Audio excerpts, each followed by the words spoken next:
Okay, we're live. It's Friday. It's Friday the 25th of February, 2011.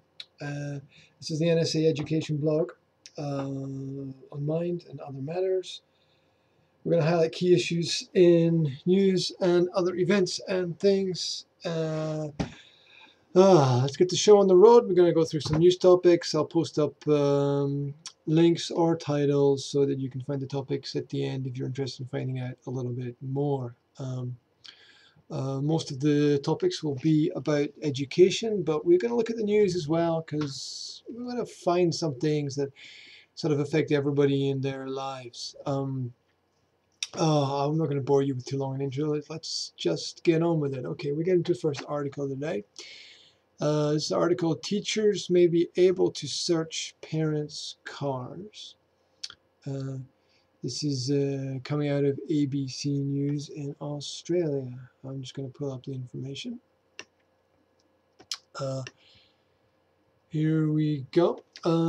Title, teachers may be able to search parents' cars. School principals and teachers in Victoria may be given power to search parents' cars if the state government changes school safety laws. Why are teachers being given this power? That's a great question. And what does school have to do with home life? Why should they be looking in the cars, and for what reason? The parents' cars are the private property of the parents, aren't they? Think about it. Government says it's all part of a crackdown on weapons in schools. So they're searching cars because they're cracking down on weapons in schools. Right, first there'll be this cars, and it's already the bag. So bags, cars, kitchens, pockets, knives, forks, spoons. You know what, in Britain you can't carry a knife on you because you're a criminal, because the government just wants to tell you where to go, what to do, and how to do it, and just don't think and everything will be okay. Anyway, what's the point? The change would give principals powers usually reserved for police. Okay, so the teachers are going to become policemen because the schools are becoming prisons, perhaps. Education Minister Martin Dixon says changes to the school safety laws will ensure principals and teachers have authority to maintain order and safety. As if they really care. Do you think the government cares? They don't care. If, for example, a parent's car was being used for an excursion and the principal had reasonable belief there might be a hidden weapon or a dangerous item, and a dangerous item, not even a weapon, a dangerous item, a book perhaps, or a cuddly toy, or a computer with access to the internet perhaps. Very general terms used as always. Anyway, moving on. Anything else interesting in this article, except for the fact that the government are trying to take over everything? Callers to ABC Radio said, I would be pretty offended if a teacher wanted to search my car. I may arc up and say, take a hike. Arc up. Interesting English. Okay. It's an open-ended idea, according to the government. In the extreme example of a principal having to search a car, he or she would only be doing that because they're aware of a threat, that there could be a weapon involved. They're aware of a threat. There's nothing really definite going on there, is there? There could be some retribution in an ongoing fight that's going on, it says. He's falling over his words just like me, right? The bill is due to be debated in the state parliament there. If you've got any sense at all, you're going to get rid of that ASAP. On to our second article today. Parents, you should know that public schools own your children. This is picked up courtesy of, I think it's LouRockwell.com. Let's just Let's just pull up the article here. Un momento, por favor. Parents, public schools, own your children. Fairfax, VA, what's that? United States, Canada, VA? I'm going to check that out later. I don't know. You tell me. A 15-year-old boy was accused, not convicted, not found guilty, accused of having bought a legal mock marijuana substance. You could spend an hour debating that, just thinking about what that sentence means. Accused of having bought a legal mock marijuana substance. First of all, it wasn't legal, and second of all, it's not even proved, because it wasn't found on him. Unbelievable. He was then forced into signing a confession before his parents were even found. He was suspended and banned for 7 weeks. And told he would be forced to attend a public school for criminal kids. That's right. The government wants you all to be criminals. Everyone's going to be a criminal, and that's it. Criminals who don't commit crimes. Does it matter anymore? I'm going to make a mental note here to check the etymology of criminal later. Maybe I'll do that in a later program.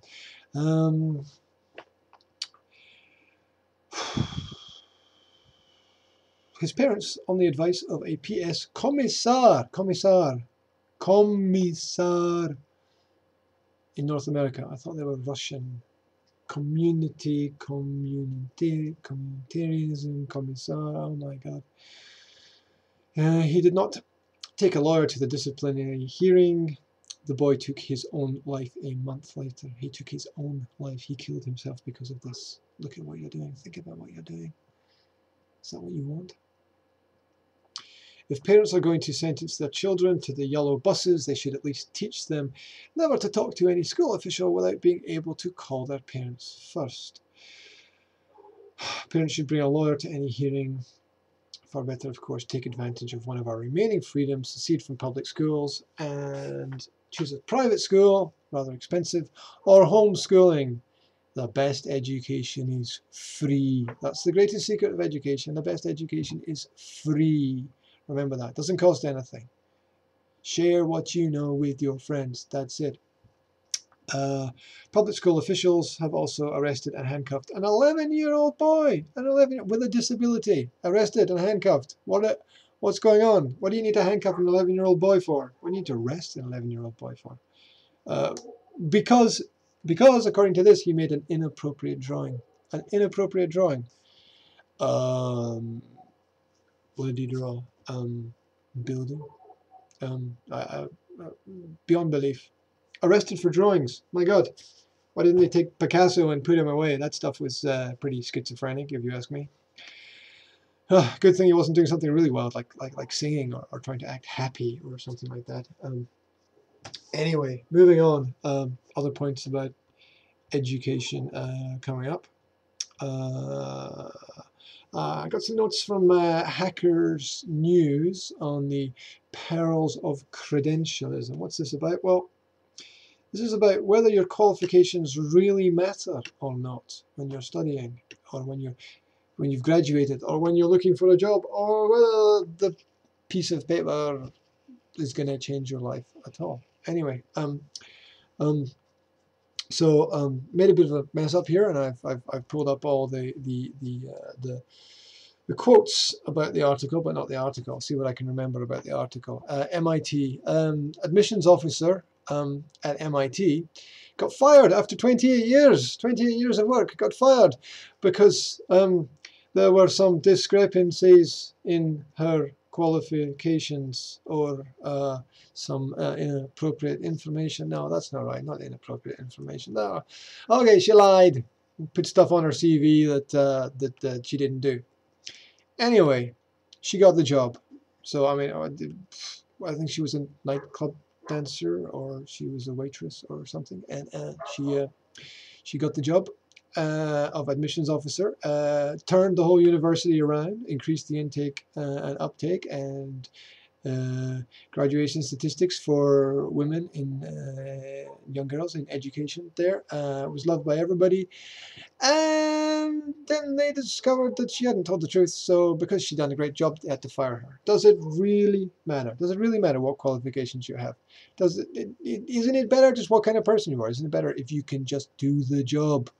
Do the job, right? Think about all those great people who have graduated who just haven't really done anything, you know?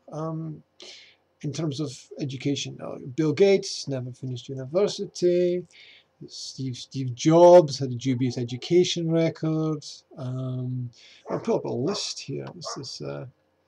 Sam Walton didn't exactly finish university. Mike Duke, Warren Buffett, Charles Randolph Walgreen, Michael Dell, Richard Schultz, goes on and on and on. Of course, this is an American-based site, so it's choosing American examples. So something like, is it 35% of the top 100 companies were started by people who never attended a university or never finished their university course.